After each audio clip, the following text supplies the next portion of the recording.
يا أيها الذين آمنوا اتقوا الله ولتنظر نفس ما قدمت لغد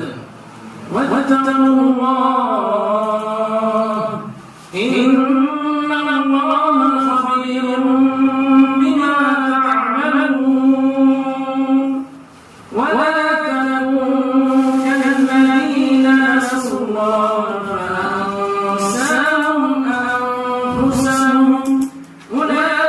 أولئك هم الفاسقون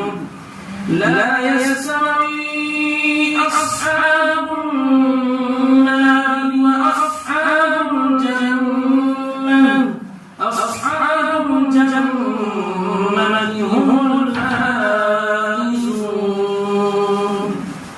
لو أنزلنا هذا القرآن على جبل لرأيته خاشعا متصدعا من خشية الله وتلك الأمثال نضربها للناس لعلهم